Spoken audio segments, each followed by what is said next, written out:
Hey everyone, and welcome to this explainer. I am super excited to have you here because today we are going to unpack something absolutely fascinating. We're diving into the hidden mechanics behind how we adapt, how we understand, and how we translate human language. It's this incredible process happening right under our noses, literally every single day, and the science behind it is just mind-blowing. But first, I want to kick things off by challenging a pretty common assumption. I think most of us naturally assume that a literal, word-for-word translation is the absolute gold standard of accuracy, right?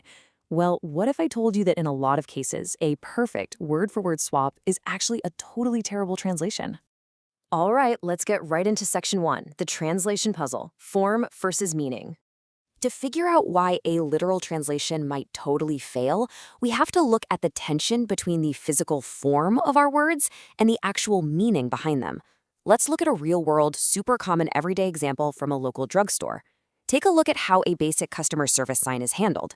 The English sign says, "Medicaid prescriptions welcome." But if you look at the Spanish translation the drugstore provides and translate it back into literal English, it actually says, "We fill Medicaid prescriptions." The word welcome is completely gone, and the phrase "we fill" has been dropped in. So did changing the form completely ruin the translation? Or did it successfully capture the true functional meaning for the Spanish-speaking customer?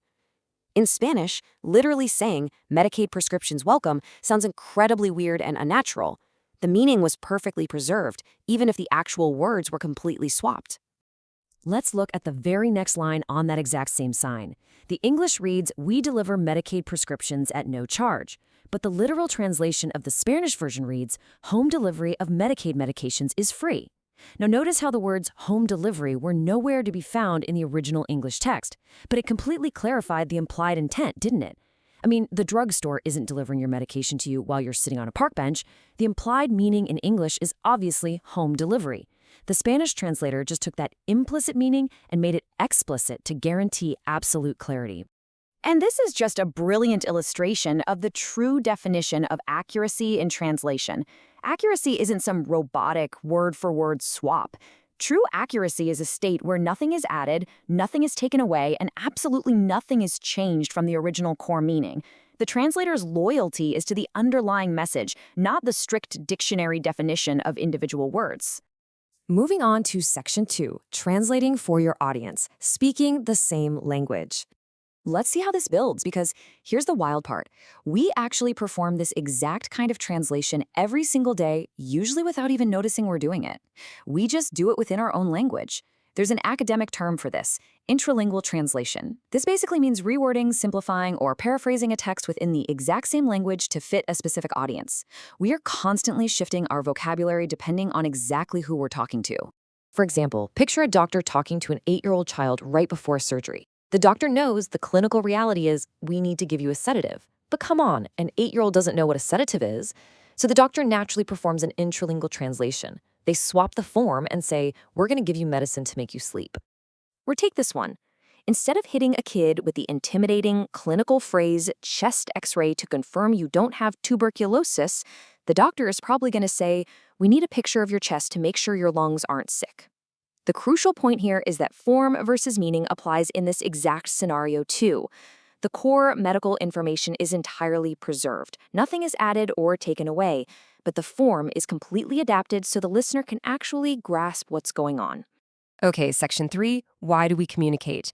The purpose behind the words. To really understand how to apply this to massive, historical translation projects, we need to zoom out from the micro level of everyday medical analogies to the macro level of human communication theory. We really have to ask, why do we communicate at all? Based on the research in our source material from Dr. George Payton, there are 6 fundamental reasons we use language. We use it for thinking, like we literally think in words. We use it for interpersonal connections, creative expression, expressing our emotions, influencing or persuading others, and lastly, informing.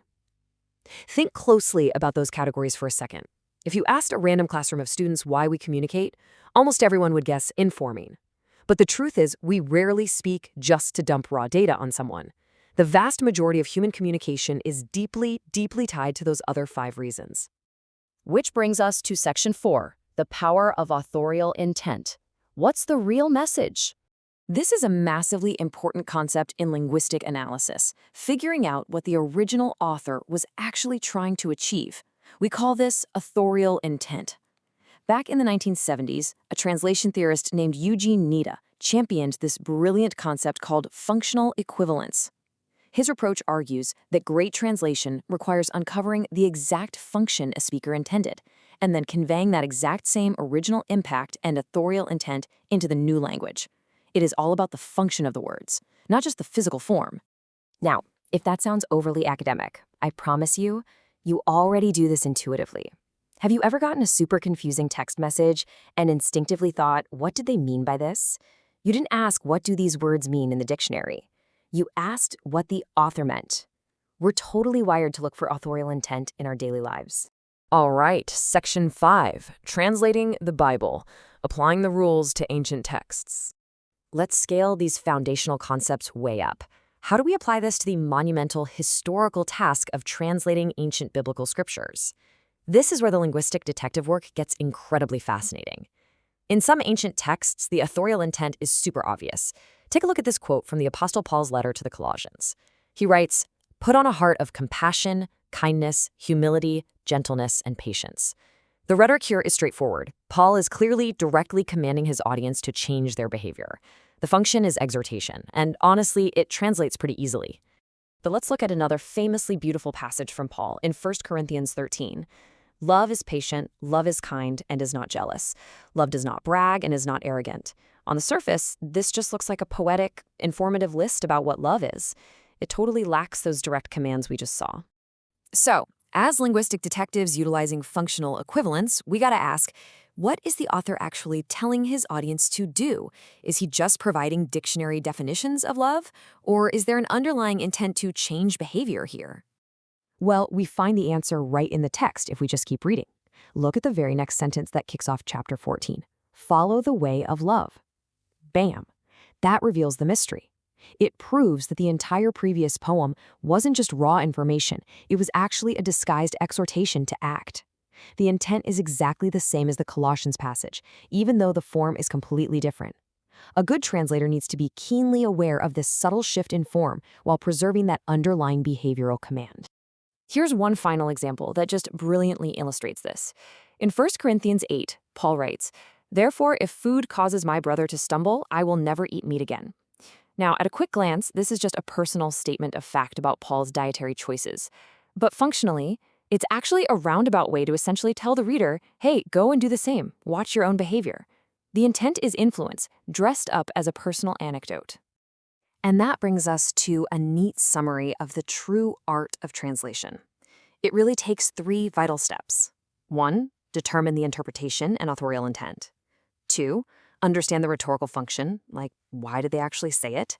And 3, use target language forms to communicate those exact, subtle intentions. It is not a mathematical word-for-word swap. It's the careful, masterful transfer of intent, function, and impact into a brand new language.